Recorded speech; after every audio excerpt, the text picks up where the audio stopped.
जय श्री राम। बहुत बहुत स्वागत है आप सभी का एक बार फिर से आपके ही अपने YouTube चैनल पर। मैं पंडित आशीष शर्मा। आज हम बात करेंगे राहु ग्रह के बारे में कि राहु मेष लगन की कुंडली यदि आपकी है, आपके मित्र की, घर की, परिवार की, किसी की भी कुंडली अगर मेष लगन की है तो उस मेष लगन की कुंडली के सभी 12 भावों में बैठकर राहु आपको कैसा फल देते हैं, यानी राहु वहां पर बैठकर कैसा फल देंगे, या आपको कभी राहु की महादशा या अंतरदशा आ रही है तो वो राहु आपको कैसा फल दे सकता है।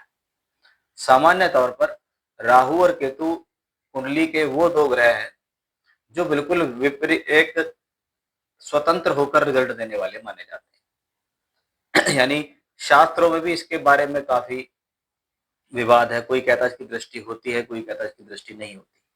कोई कहता है इसके उच्च नीच होते हैं, कोई कहता है इसके उच्च नीच नहीं होते। कोई कहता है कि जब ये अशुभ ग्रह हैं, राक्षसी ग्रह हैं, धोखे से अमृत कलश पान किया है तो इनको कुंडली में बैठने का तो कोई अधिकार है ही नहीं। लेकिन अगर इन सारी बातों में ना पढ़कर सिर्फ ये सोचा जाए कि भी राहु केतु को समझे कैसे, तो भाई सबसे पहले राहु उसका अपना स्वभाव, दूसरा वो कौन से भाव में है उसका स्वभाव, किस ग्रह की राशि में बैठा है उसका स्वभाव, जिसकी राशि में बैठा है उसकी क्या स्थिति है, कौन ग्रह राहु के साथ है और कौन ग्रह राहु को दृष्टि दे रहा है। इससे एक पूर्ण तरीके से पता लग जाता है कि आपका एग्जैक्टली राहु रिजल्ट देने वाला कैसा है। ना कि इन विवादों में पड़ के बिना वजह कि ये उच्च का है, ये नीच का है, ये यहाँ दृष्टि दे रहा है, ये वहां दृष्टि दे रहा है, इनसे निकल के अगर आप इसको जनरली और इजी वे में समझना चाहते हैं तो उसका यही है। मैं हमेशा से राहु केतु को इसी तरीके से समझता हूँ और इससे रिजल्ट भी बहुत अच्छे मिलते हैं। बिना वजह किसी चीज में क्योंकि वो स्वभाव में अशुभ है, अरे इसकी तो 5वीं दृष्टि भी पड़ रही है तो ये तो और अशुभ हो गया। लेकिन जब आप शास्त्रों को उठा के पढ़ेंगे तो कुछ शास्त्रकार तो कह रहे हैं दृष्टि है, कुछ कह रहे दृष्टि नहीं है, कुछ कह रहे उच्च नीच है, कुछ कह रहे इसका उच्च नीच नहीं है। इसका मतलब सीधी बात है, जब ये छाया ग्रह है और इसका अस्तित्व जो है वो छाया पिंड की तरह है, ये सदैव वक्री होकर चलते हैं, स्वभाव में ये मेलेफिक कहे जाते हैं, तो उसको उसके हिसाब से लो। अब आज का जो विषय है वो मेष लगन के लिए है। तो सबसे पहले हम जिस ग्रह को देखने जा रहे हैं उसकी लगन के साथ मित्रता या शत्रुता, ये सबसे पहला बेसिक है कि मेष लगन मंगल का लगन है। मंगल के लगनों के लिए राहु और केतु तो शत्रु हैं, क्योंकि मंगल के जो मित्र हैं वो तो सूर्य है, चंद्र है, गुरु है और मंगल, ये आपस में मित्र हैं। जबकि बुध हैं, शुक्र हैं, शनि है, राहु केतु ये इसके शत्रु हैं। तो सीधी बात है, अगर राहु आपके मेष लगन में कहीं भी बैठा है तो वो एक शत्रु ग्रह की तरह प्लेसमेंट लेकर बैठा है। दूसरी चीज, वो राहु कौन से भाव में है उस पर जाकर वो अपना प्रभाव छोड़ना शुरू करता है। यानी आप बहुत आराम से अगर समझना चाहो, बहुत आसानी से समझना चाहो, तो कुंडली का एक मेष लगन है, मेष लगन के अंदर 12 हिस्से हैं। उन 12 हिस्सों में कहीं ना कहीं तो राहु बैठेगा, और जब बैठेगा तो अपना स्वभाव उस हिस्से में छोड़ देगा और उस हिस्से का जो स्वभाव है उसको खींच लेगा। इसीलिए राहु को समझना उतना भी आसान नहीं है जितना लोग समझते हैं। और ये बात आप दिमाग से बिल्कुल निकाल देना कि राहु खराब ही करता है। राहु अच्छा भी करता है, बहुत अच्छा भी करता है। राहु बुरा भी करता है, बहुत बुरा भी करता है। निर्भर करता है कि आपकी पत्रिका के लिए क्या है। तो सबसे पहली बात, मेष लगन की कुंडली मंगल लगन के स्वामी है, आपके लिए राहु मित्र नहीं है। इसलिए राहु की महादशा या अंतरदशा आएगी तो हमें सबसे पहले बहुत ज्यादा केयरफुल होना है, क्योंकि मेष लगन क्या है? मंगल का लगन, चर राशि का लगन, आपके स्वभाव में चलाए मानता है। अग्नि तत्व का लगन, आप हिम्मती हैं, जोशीले हैं, साहसी हैं, कुछ क्रोधी, कुछ जिद्दी भी हैं, कुछ अड़ियल भी हैं। अब राहु भी यही है, निर्भीक है, साहसी है, अड़ियल है, अडिग है, सामना करने वाला, सामाजिकता से हटकर चलने वाला, अपनी अपनी चलाने वाला, सुनो सबकी करो अपने मन की, ये सब राहु के स्वभाव प्रभाव में आता है। तब ऐसे लगन मंगल का और ऊपर से राहु का ये स्वभाव, तो इतना इजी तो है नहीं उस प्लेनेट को समझना। अब इसमें अगर हम इस स्थितियों को धीरे धीरे करके आगे बढ़ाते हैं, तो सबसे पहले हमें देखना है कि भी राहु अगर आपके लगन में बैठ जाता है, ठीक है, अगर वो आपके लगन में बैठता है तो वो आपको कैसा फल देता है। अब लगन क्या है, सबसे पहले लगन को अगर मैं देखूं तो लगन मेरा शरीर है, ठीक है। अब मैं राहु को यहाँ देख रहा हूँ कि राहु मेरे लगन में बैठ गया। अब लगन मेरा शरीर है, स्वास्थ्य है, तन है, मन है, कार्य करने की क्षमताएं हैं, मेरी आयु है, मेरे लगन से होती है। यानी लगन में मैं स्वयं बैठा हुआ हूँ। यानी मेरा स्वभाव अगर आपको देखना है तो मेरे लगन को देख लो। अब मंगल की राशि में राहु, तो पहले दृष्टिकोण में क्या कहेंगे, भाई ये व्यक्ति बहुत निडर है, हिम्मती है, साहसी है, क्रोधी भी है, कुछ जल्दबाज भी है, आक्रामक रवैया भी अपना सकता है। यानी जैसे को तैसा वाला व्यक्ति है। प्यार से बात कर रहे हो तो प्यार से, और अगर दूसरे तरीके से बात करते हो तो ये तुमको बिल्कुल वैसे ही जवाब देगा जैसे आप उसको से बात कर रहे हैं।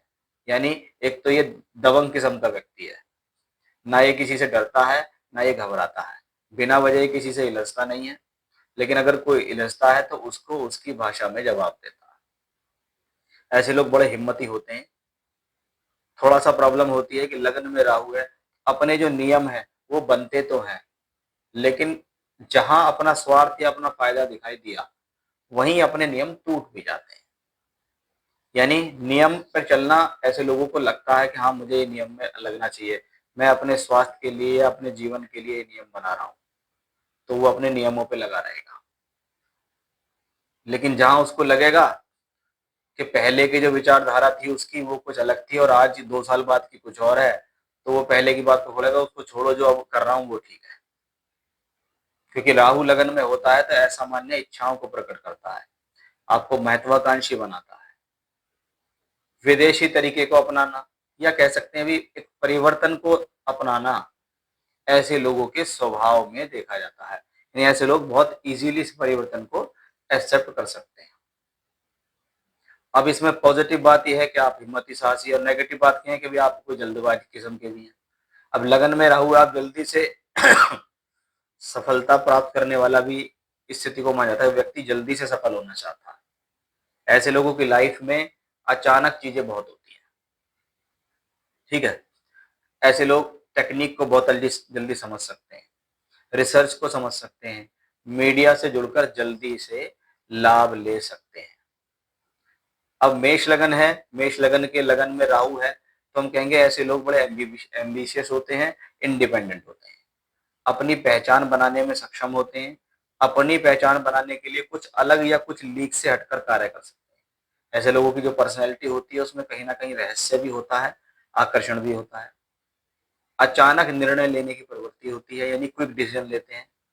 ऐसे व्यक्ति सामान्य रास्ते से हटकर कुछ अलग प्राप्त करने की कोशिश करते हैं। विदेश विदेश के लोग, टेक्नोलॉजी, इंटरनेट, मीडिया, ऐसे क्षेत्रों से जुड़ाव इनका जल्दी हो सकता है। अगर असावधानी की कोई बात करें तो ओवर कॉन्फिडेंस हो सकते हैं, इम्पेशंस हो सकते हैं। अपनी हरकतों की वजह से बहुत बार आपकी इमेज समाज में गलत तरीके की बन सकती है, निर्णय लेने में कंफ्यूजन हो सकता है। यहाँ निर्भर इस बात पर भी करता है कि भी मंगल की राशि में अगर फॉर एग्जाम्पल मंगल ग्रह दूसरे, पांचवें, सातवें, नौवें, 10वें और 11वें भाव में बैठा है, तो राहु की दशा में व्यक्ति ज्यादा राइज भी करेगा और धन भी प्राप्त करेगा। छठे घर में अगर मंगल बैठा हुआ है तो राहु की दशा अंतरदशा में आपको रोग, ऋण, शत्रु का सामना करना पड़ सकता है। 12th हाउस में मंगल बैठा हुआ है तो आपकी एनर्जी बेकार के कार्यों में खर्च हो सकती है। इस दौरान वैवाहिक संबंधों को लेकर भी विवाद हो सकता है। चौथे घर में अगर मंगल बैठ गया, क्योंकि चौथे में तो मंगल नीच का होता है, तो हम ऐसी स्थिति में कह सकते हैं कि ये राहु नुकसान दे सकता है, मंगल दोष भी बनेगा वहां पे। तो घर के लिए, परिवार के लिए, परिवार की खुशियों के लिए और वैवाहिक संबंधों के लिए ठीक नहीं। तो राहु को तो समझना ही है कि राहु हमें क्या दे रहा है, लेकिन राहु जिसकी राशि में है उसकी प्लेसमेंट से भी हम इस रिजल्ट को देख सकते हैं। अब हमारा दूसरा भाव, अगर दूसरे घर में राहु बैठा हुआ, कुछ शास्त्रकारों की माने तो राहु वृषभ राशि में उच्च का होता है, मेरे से पूछो तो मैं कहूंगा कि वो अपनी शुक्र की राशि में बैठा हुआ है। ये शुक्र वही है जो शुक्राचार्य हैं, जिन्होंने मृत संजीवनी विद्या से राहु को जीवित कर दिया, सर्प से जोड़ दिया। तो राहु उनके लिए तो बिल्कुल उनको अपना गुरु ही मानेगा। अब ये वृषभ राशि फाइनेंस की राशि है। दूसरा घर किसका है? कुटुंब का, बोलचाल का, वाणी का, धन का, नियम का, अनुशासन का, खान पान का, मुख का, आंखों का, धन का, परिवार का। शुक्र की राशि का तो फाइनेंस से जुड़ा हुआ। तो सामान्य तौर पर कहा जाता है कि दूसरे घर में राहु हो मेष लगन में तो ये धन के लिए शुभ है, क्योंकि ये वृषभ राशि है। अब वृषभ राशि एक स्थिर राशि है, शुक्र की राशि है, अर्थ त्रिकोणीय राशि है, पृथ्वी तत्व की राशि है। तो राहु का दूसरे घर में जाना स्वाभाविक है, पैसे के लिहाज से बढ़िया है, क्योंकि दूसरे घर में सब चीजें होती हैं, धन, परिवार, कुटुंब, वाणी, बोलचाल, ये सब कुछ। धन कमाने की बहुत स्ट्रांग इच्छा को व्याप्त करना दूसरे घर का राहु है, और ऐसा व्यक्ति कर भी लेता है ऐसा काम। वो कोई ना कोई जुगाड़ लगाकर अच्छा पैसा कमा भी लेता है। दूसरे घर का राहु अचानक धन लाभ देने में सक्षम है, लेकिन धन का खर्च भी करने में सक्षम है, क्योंकि राहु का थोड़ा स्वभाव होता है कि वो जो है आकर्षण के प्रति जल्दी आकर्षित होता है, यानी किसी चीज के प्रति अट्रैक्ट होना। अगर पैसा आ गया तो उसको खर्च भी करता है, घूमने में, फिरने में, कुछ खरीद लिया, कोई लग्जरी ले ली उस पर। यानी राहु धन के साथ साथ ये भी देता है। ऐसे लोगों की जो बोलचाल होती है वो थोड़ी प्रभावशाली होती है, लेकिन कठोर भी हो सकती है, बहुत बार कॉन्ट्रोवर्शियल भी हो सकती है। परिवारों में विचारों का अंतर, कि परिवार के लोगों से विचार बहुत ज्यादा मिलते नहीं, क्योंकि ऐसे लोग थोड़े रूढ़िवादी भी होते हैं, समाज से हटकर भी चलते हैं, बहुत आसानी से चीजों को मानते नहीं है। कभी कभी जो संस्कार जैसी चीजें होती हैं उसको बहुत जल्दी से कैच नहीं करते, अपने नियम बनाने में ज्यादा वो रहते हैं, इसलिए थोड़ा सा परिवार के लोगों के साथ प्रॉब्लम हो जाती है। विदेश की वस्तु या विदेश से जुड़कर व्यापार ऐसे लोग कर सकते हैं, उससे इनको लाभ मिलता है। अगर ऐसी स्थिति में शुक्र ग्रह मजबूत है, मजबूत का मतलब नीच का नहीं हो, अस्त नहीं हो, केंद्र त्रिकोण में शुक्र बैठा हुआ हो, तो राहु की दशा एक बहुत सुंदर धन योग बनाने में सक्षम होगी। इसलिए राहु के एक फल शुक्र ग्रह पर भी निर्भर हो गए। लेकिन राहु की दशा में बहुत बढ़िया धन कब मिले? शुक्र अगर चौथे घर, पांचवें, सातवें, नौवें, 10वें, 11वें या 12वें में बैठ जाए तो राहु की दशा में बड़ा अच्छा पैसा आप कमा सकते हो। अब देखते हैं, राहु अगर आपकी पत्रिका के तीसरे घर में बैठा हो। अब तीसरे घर के लिए कहा गया है कि मेलेफिक प्लेनेट तीसरे घर में अच्छे होते हैं। तीसरे, छठे, 11वें भाव में अगर राहु, सूर्य, केतु, शनि, मंगल हो तो ये अच्छे हैं। कहते हैं malefic planet in malefic house अच्छे होते हैं। तीसरे घर का राहु आपको हिम्मत देगा, शौर्य देगा, पराक्रम देगा, धैर्य देगा, परिस्थिति से लड़ने की क्षमताएं देगा, घबराने नहीं देगा, अच्छा स्पोर्ट्स पर्सन बना सकता है, अच्छा खिलाड़ी बना सकता है आपको, बहुत अच्छा एक क्रिएटिविटी से जुड़ा हुआ बना सकता है। क्योंकि देखिए तीसरे घर में क्या है, तीसरे घर में साहस है, तो साहस और रिस्क टेकिंग कैपेसिटी को ये बढ़ाएगा, कम्युनिकेशन स्किल्स को ये मजबूत करेगा। Social media, marketing, sales, digital business से संबंधित चीजों से जुड़कर काम करोगे तो बहुत अच्छा रहेगा। टूर से, ट्रैवलिंग से, यात्राओं से, एक्सपोर्ट इंपोर्ट के लिए अच्छा है। किसी प्रकार के रिसर्च, शोध करने के लिए, आविष्कार करने के लिए, उसके लिए, रिसर्च करने के लिए इस राहु को बड़ा अच्छा माना जाता है। छोटे भाई बहन भी तीसरे घर में होते हैं, उनके साथ जो संबंध है वो थोड़े से अनकन्वेंशनल हो सकते हैं, थोड़ा बहुत, बट ठीक है, औसत तौर पे ठीक है। व्यक्ति अपने प्रयासों से आगे बढ़ने वाला होता है। बहुत बार विदेश यात्रा या नेटवर्किंग के अवसर से जुड़कर व्यक्ति राहु की दशा में बहुत अच्छा काम कर रहा है। बहुत बार क्या है कि 18-19 साल के हैं, राहु की दशा आ गई, राहु थर्ड हाउस में है, तो जितने फील्ड्स मैंने आपको बताया उनसे जुड़कर व्यक्ति काम करना शुरू कर देता है। बहुत बार तो एक्सपोर्ट इंपोर्ट करता है, विदेशों से माल मंगा के अपने देश में बेचता है या यहाँ से वहां बेच देता है। तो ये चीजें भी हमें इस पॉइंट ऑफ व्यू से दिखती हैं। यानी थर्ड हाउस का राहु क्योंकि बुध की राशि है, बुध ऑलरेडी कम्युनिकेशन स्किल्स हैं, क्योंकि बुध बुद्धि है, वाणी है, बोलचाल है, कम्युनिकेशन स्किल है। तो digital marketing, media, communication, sales, online business, ये टेक्नोलॉजी, इनसे जुड़ जाओ आंख बंद करके। अगर आपकी राहु की महादशा शुरू हो गई और आप किसी प्रकार के काम के लिए ढूंढ रहे हो, तो या तो आप ऐसे क्षेत्रों से जुड़कर काम करेंगे या ऐसे क्षेत्रों से जुड़कर नई शुरुआत करके आगे बढ़ जाएंगे। तो ये अपने आप में बेहतर है। तो इस तरीके से थर्ड हाउस का जो राहु है, ये एक एक्सीलेंट रिजल्ट देने वाला ही यहां माना जाता है। अब देखते हैं कि राहु ग्रह अगर आपकी कुंडली के चौथे भाव में बैठा हो तो कैसा। अब चौथा भाव कर्क राशि।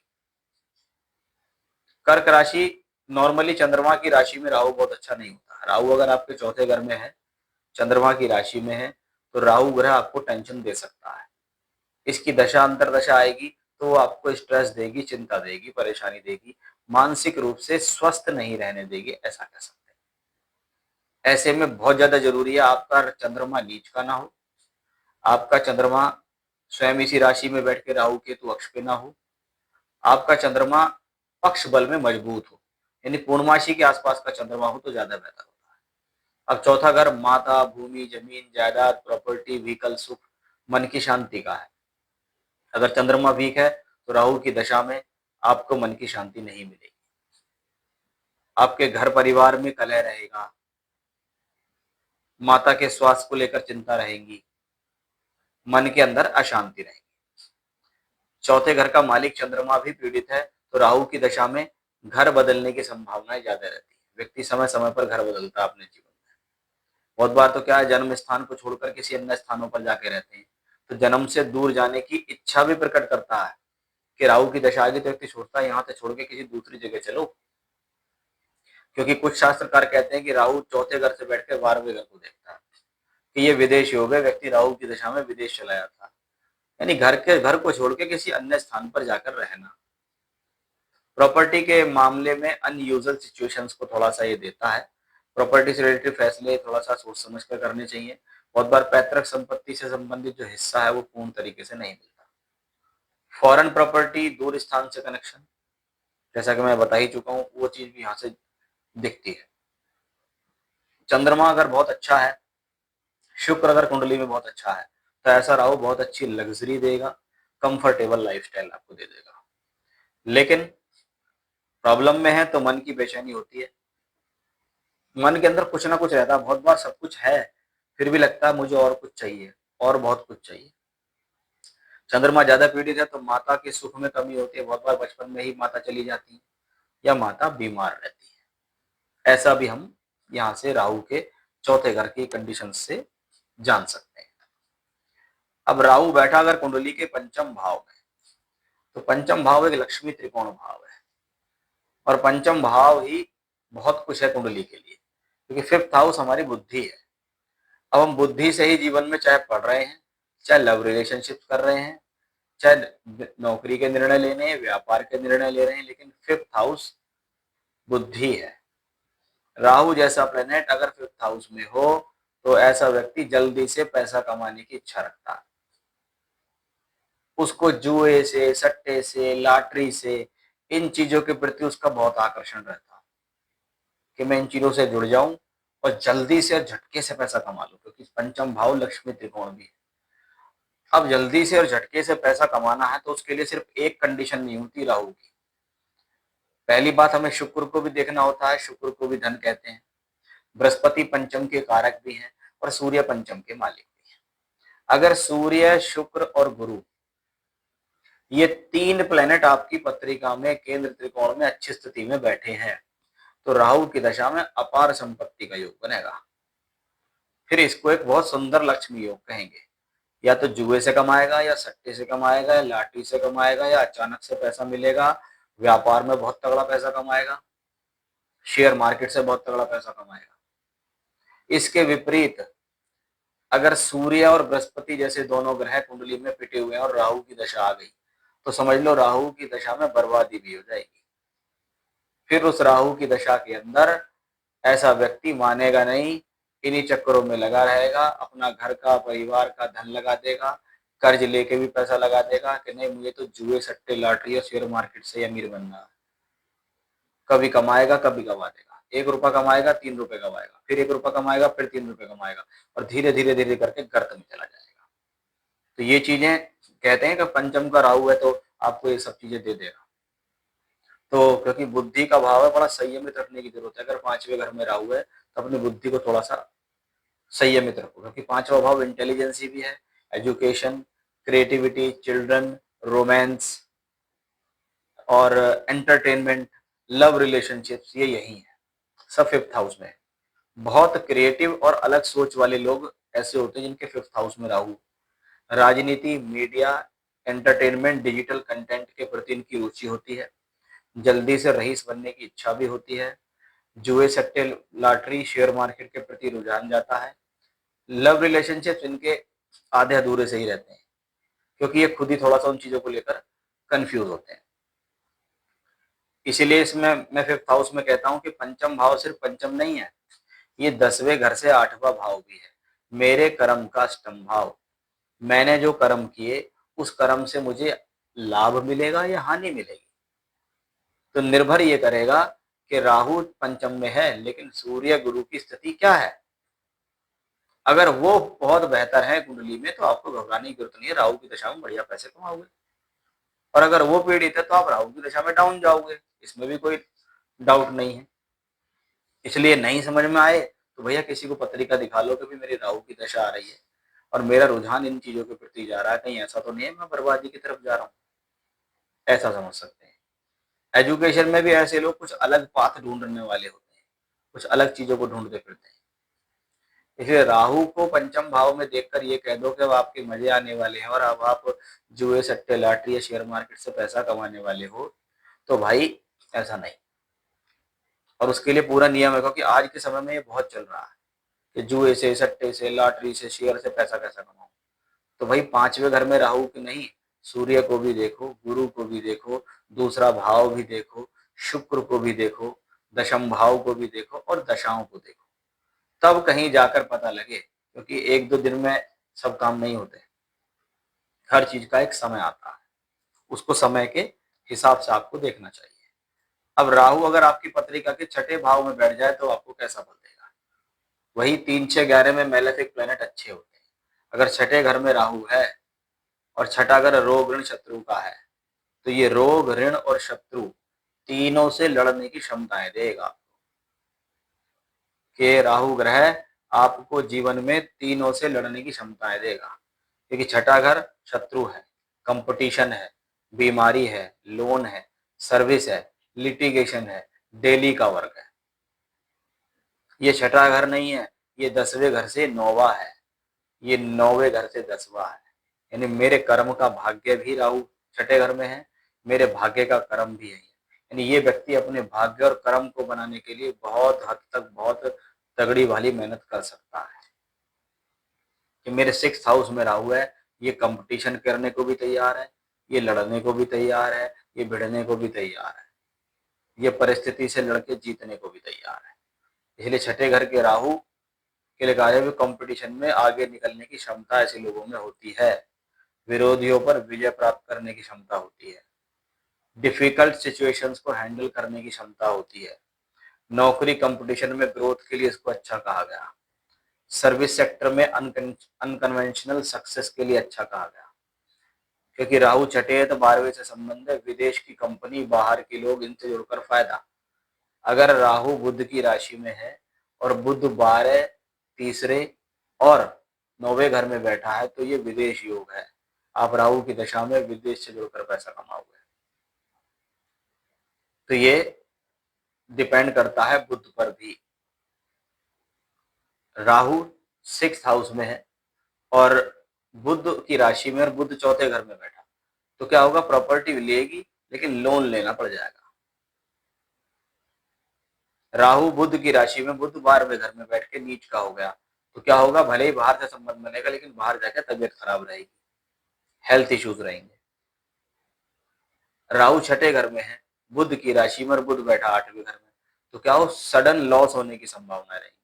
इसलिए ऐसी स्थिति में रिस्क लेने से बचना है, अदरवाइज आपको तनाव हो सकता है। अब देखिए कि राहु ग्रह अगर कुंडली के सप्तम भाव में बैठ जाए तो आपको कैसा फल देगा। अब सप्तम भाव बहुत सारी चीजें देखता है, स्पेशली मैरिज, स्पाउस, सातवें घर में बिजनेस, पार्टनरशिप्स, पब्लिक डीलिंग, ये सब सातवें घर में आती है।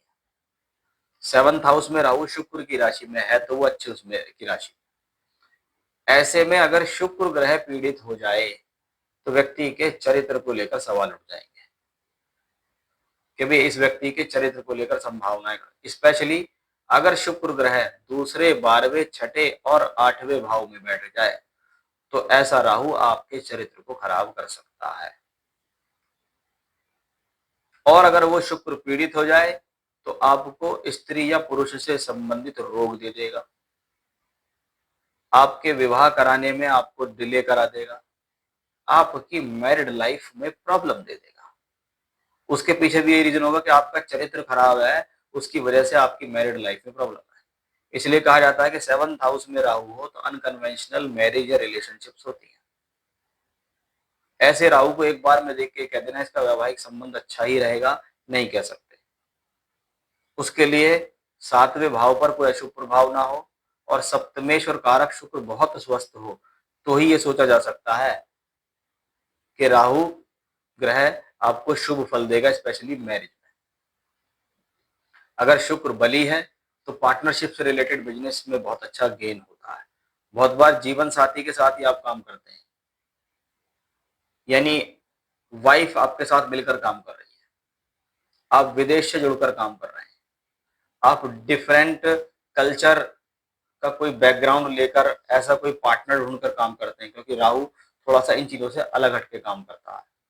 बहुत बार आप ऐसा काम करते हैं जो किसी ने किया ना हो, परिवार में किसी ने सोचा भी ना हो कि भी हमारे घर में भी कोई व्यक्ति ऐसा काम कर सकता है। पब्लिक डीलिंग में पॉपुलैरिटी ऐसे लोगों को मिलती है। सातवें घर में राहु है तो व्यक्ति को दूसरे की अटेंशन की आवश्यकता अधिक हो सकती है, ऐसा भी कह सकते हैं। हाँ, रिश्तों को लेकर चुनौतियां ऐसा प्लेनेट देता है, अट्रैक्शन और डिटैचमेंट देता है, मिसअंडरस्टैंडिंग इन मैरिड लाइफ, ट्रस्ट इश्यूज हो सकते हैं, यानी जीवन साथी के ऊपर बहुत आसानी से विश्वास नहीं होता। फिर भी यहाँ शुक्र ग्रह की स्थिति को जरूर देख लो, क्योंकि राहु अगर सेवंथ में है, एक मेलेफिक प्लेनेट होकर है, तो प्रॉब्लम तो वो देता है, इसमें कोई डाउट नहीं है।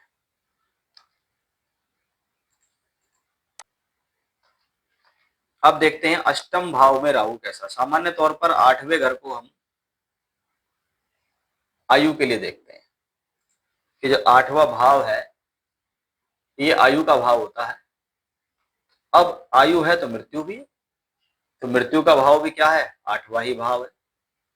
इसमें वृश्चिक राशि है, वृश्चिक राशि में बैठा हुआ राहु, एक तो वृश्चिक, बिच्छू, राहु ऑलरेडी सर्प से जुड़ा हुआ है, तो क्या है, ऐसे लोगों का जो स्वभाव है उसके स्वभाव के अंदर गोपनीयता होती है। ऐसे लोग स्वभाव से गोपनीय होते हैं, ये ऐसे लोगों के स्वभाव में देखा जाता है। आठवें घर में रहा हुआ व्यक्ति बड़ा छुपाने वाला होगा, कहते हैं छुपा रुस्तम है, ये बहुत सारी बातों को अपने अंदर लगता है उसके स्वभाव में। अचानक होने वाले इवेंट्स, छुपी हुई नॉलेज, रिसर्च, पैतृक संपत्ति, सीक्रेट्स, ट्रांसफॉर्मेशन, अकल्ट साइंस, ये सब 8th हाउस में है। अगर आठवें घर का राहु है तो आपका रुझान एस्ट्रोलॉजी में, तंत्र में, अकल्ट साइंस में, रिसर्च में इंटरेस्ट आपका बढ़ सकता है। हिडन सब्जेक्ट्स को समझने की क्षमता होती है। अचानक से धन लाभ या नुकसान दोनों मिल सकता है आठवें घर में राहु से। जीवन में सडन परिवर्तन होता है आठवें घर के राहु से, उसमें बैठा हुआ उसकी दशा आ जाए तो ऐसा होता है। रिसर्च ओरिएंटेड पर्सनैलिटी होती है, हर चीज को आंख बंद करके मानते नहीं है, उसमें सोच विचार करते हैं, रिसर्च करते हैं, उसमें काम करते हैं। इसलिए बहुत बार ऐसे लोग इंश्योरेंस के फील्ड में, इन्वेस्टिगेशन के फील्ड में और साइबर सिक्योरिटी, फॉरेंसिक लैब आदि के क्षेत्रों में भी इनकी रुचि होती है, ऐसे क्षेत्रों में जुड़कर काम करते हैं। राहु मंगल की राशि में है, मंगल केंद्र त्रिकोण में है तो अधिकतर राहु अच्छे ही फल देता है। अब राहु मंगल की राशि में और मंगल कुंडली के तीसरे, छठे या 12वें भाव में बैठ जाए तो राहु नुकसान कर सकता है, शारीरिक भी, मानसिक भी और आर्थिक रूप से भी कर सकता है। लेकिन अगर ऐसा है तो आप राहु की दशा में रिस्क लेने से बचिएगा। हाँ, ऐसा नहीं है, यार मंगल स्वस्थ है तो आप रिस्क भी लेंगे तो आपकी स्ट्रेंथ को भी बढ़ाएगा और आपको जीवन में आगे बढ़ा देगा। अब राहु अगर आपकी पत्रिका के नवम भाव में बैठा है, अब राहु का नवम भाव में बैठना थोड़ा अजीब है। इसमें एक चीज कन्फर्म नहीं कह सकते, क्योंकि राहु नवम भाव हमारे धर्म का है। या तो बहुत ज्यादा भयंकर पूजा पाठी होता है या फिर होता ही नहीं है। यानी या तो बहुत अच्छा आस्तिक होगा, भगवान के बिना उसका काम ही नहीं चलेगा, या फिर नास्तिक होता है पक्का, भगवान को मानता ही नहीं है, ना पूजा से, ना पाठ से, दान धर्म से कोई लेना देना नहीं है। अधिकतर इसकी सिचुएशन निर्भर करती है, अगर बृहस्पति कुंडली में खराब हो तो व्यक्ति नास्तिक हो सकता है, और बृहस्पति कुंडली में अच्छा हो तो व्यक्ति बहुत अच्छा आस्तिक, परोपकार करने वाला, दान धर्म करने वाला होता है। हायर एजुकेशन का नौवा भाव है, तो ये हायर एजुकेशन के लिए एक अच्छा योग है। बहुत बार पढ़ने के लिए घर से बहुत दूर जाना, या कुछ लोग पढ़ने के लिए विदेश चले जाते हैं, तो भी इस ऐसी सिचुएशंस में ऐसा हो सकता है कि नवम भाव भाग्य का है, धर्म का है, गुरु का है, हायर एजुकेशन का है, फादर का है, लॉन्ग डिस्टेंस ट्रेवल, क्योंकि ये 10वें घर से बाहर हुआ है, तो विदेश में ले जाकर कार्य कराना या कार्य क्षेत्र के लिए विदेश में भेज देना, विदेश में पढ़ने के लिए भेज देना, 9वें घर के राहु से आता है। ट्रेडिशनल बेनिफिट्स को चैलेंज करने की प्रवृत्ति रखने वाला होता है ऐसा व्यक्ति। फॉरेन ट्रेवलिंग कराने वाला राहु ऐसा है, फॉरेन में एजुकेशन कराने वाला राहु ऐसा है।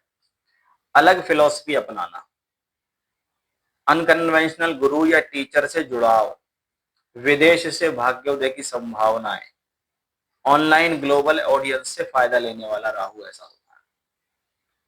कभी कभी ऐसे व्यक्ति जो है अपने जीवन में बिलीफ सिस्टम को लेकर बहुत ज्यादा एक्सट्रीम हो सकते हैं, इसलिए गुरु का होना बहुत अच्छा जरूरी है। अगर बृहस्पति इस कुंडली के लिए अच्छा है, अच्छे भावों में है, तो राहु की दशा बहुत कुछ दे सकती है आपको, क्योंकि ये पंचम से पंचम है और ये पंचम से स्ट्रॉन्ग त्रिकोण कहलाता है नवम, इसलिए ये बहुत कुछ अच्छा दे सकता है। डिपेंड करेगा बृहस्पति की पोजीशन पर भी। अब राहु अगर कुंडली के दशम भाव में बैठ जाए तो भाई कैसा फल देगा? 10वां भाव और मेरे कर्म, ये सिर्फ 10वें घर से ही मेरी प्रोफेशनल लाइफ नहीं होती है, एग्जैक्टली प्रोफेशनल लाइफ दशमांश कुंडली में होती है।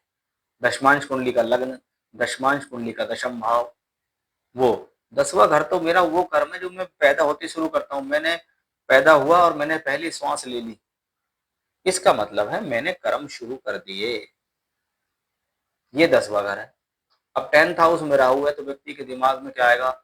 राजनीति में चले जाओ भाई, राजनीति का काम करो, झटके से पैसा कमाओ, जल्दी से फेम करो, कुछ ना कुछ ऐसा काम करते रहो जिससे लोगों के बीच में आते रहो, चाहे कुछ भी कुछ उल्टी सीधी हरकत ही करते रहो, चाहे उल्टी सीधी योजना ही करते रहो, लेकिन लोगों के बीच में आने के लिए व्यक्ति यहाँ कुछ भी कर सकता है। 10वां भाव करियर भी है, प्रोफेशन भी है, स्टेटस भी है, अथॉरिटी भी है, रेपुटेशन है, समाज में आपकी क्या रेपुटेशन है, बिजनेस है, क्योंकि 10वां घर मेरा कर्म है। राहु अगर 10वें घर में है तो करियर में बड़ी इच्छाएं होती हैं ऐसे लोगों की कि मैं बड़े ऊंचे स्तर पर जाऊं, नेम फेम पाने की इच्छा, अथॉरिटी पाने की इच्छा, कॉर्पोरेट के लेवल के लोगों के लिए सक्सेस के लिए अच्छा है, विदेश में जाके काम करना या विदेश की कंपनी के लिए काम करना, टेक्नोलॉजी से जुड़कर काम करना, मीडिया से, पॉलिटिक्स से, ऑनलाइन बिजनेस से जुड़कर काम करना, 10वें घर का राहु देता है। यहाँ भी डिपेंड ये है कि शनि कर्म कारक है और शनि 10वें घर के मालिक भी है।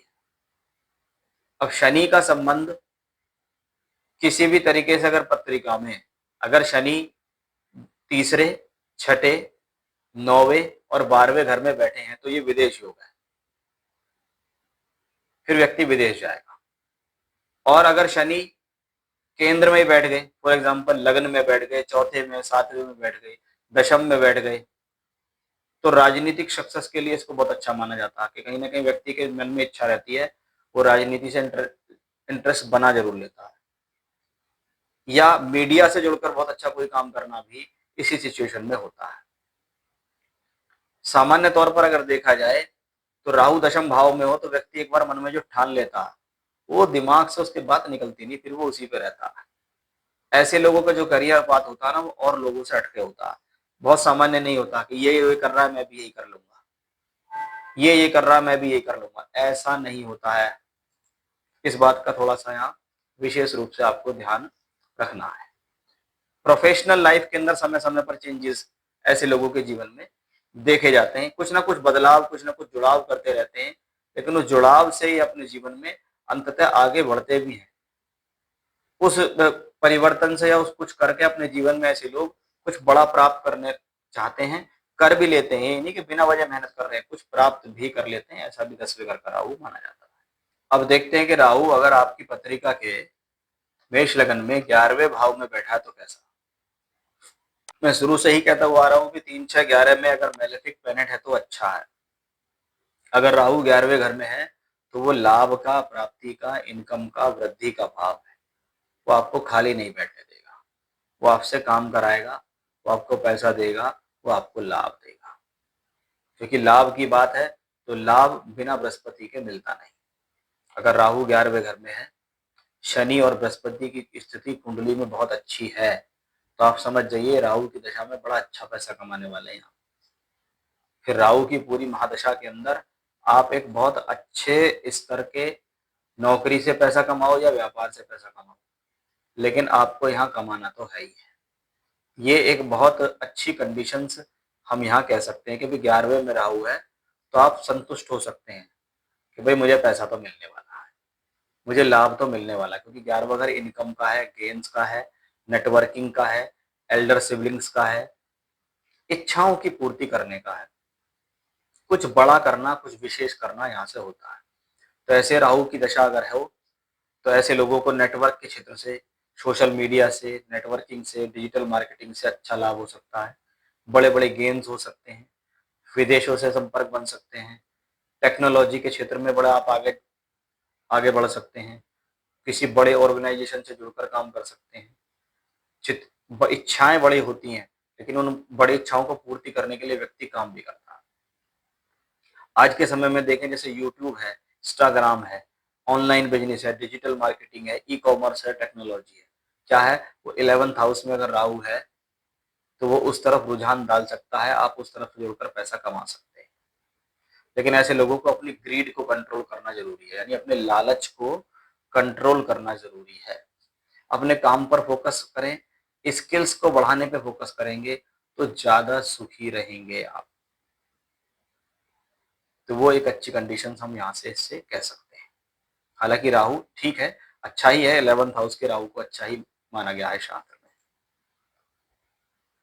आइए अब देखते हैं कि राहु अगर आपकी पत्रिका के 12वें भाव में बैठ जाए तो वो आपको कैसा फल दे सकता है। अब 12वां भाव ज्योतिष शास्त्र के अंतर क्या है, अगर हम इसको देखें तो भाई खर्च, नुकसान, यात्राएं, यात्राओं पर होने वाला खर्च कहां से आता है भैया, 12वें घर से आता है। विदेश यात्रा, विदेश नीति, विदेश के लोग 12वें घर से होते हैं। तो टूर, ट्रेवलिंग, यात्रा, एक्सपोर्ट, इंपोर्ट, ये कहां से आएगा, ये 12th हाउस से आएगा।